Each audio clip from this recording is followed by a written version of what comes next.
I was really spotty as a teenager. So for 7 years of my life, I felt like I was a failure. See, book smarts don't seem to count for too much when you feel ugly. I spoke to my mum and she told me not to worry about trying to be them because life at that time's pretend, but I felt ugly. Not just ugly facially, but wastefully, my insides turned spotty too as they filled with hate and jealousy and a feeling of not knowing what to do because I wanted to be everybody else. But in wanting, I became not looking but the same. I turned into the hateful teenage people that I said I hated. Everyone I could, I would pick on just because I could not pick one. You see, it's a hate-filled cycle. Full of hate-filled teenagers riding one hate-filled hand upon chopper bicycles, and I was going to be one of those. Except I was going to go no-handed. See, the angry, hateful, spotty teenager had landed, and it wasn't me. And it wasn't smart. And even though I read books and I was book smart, and if I popped one in the mirror, it did look like abstract art, it wasn't clever. And I was lost. See, years of my life that seemed to cost, and those are the ones I regret the most because it's hard to be a virgin, but it's worse to lose your innocence. Part 2. Thank you. I often wonder if then was now and how I would have fared.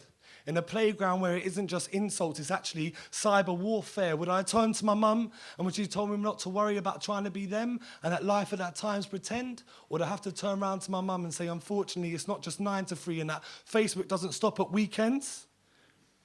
How do kids ever grow up to be themselves, when life is measured by how many likes you get on your selfies?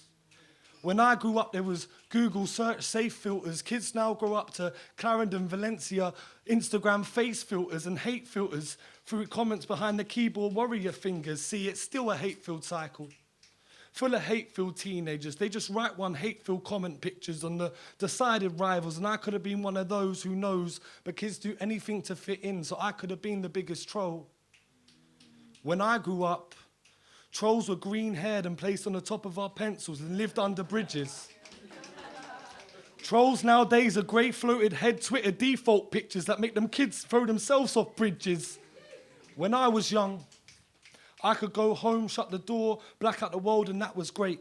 Kids now can't even escape a notification from their phone. If you want any proof, just check out the suicide rates under 18 since 2008. Which coincides with the rise of social media start dates. And I don't think social media is going to die, but our kids might if we don't teach them about being safe and kind online. See, I was really spotty as a teenager. So for 7 years of my life, I felt like I was a failure. But I think back to then and if it was now and how I would have fared. And to be fair, I'm not quite sure if I'd still be here, so be kind. Thank you.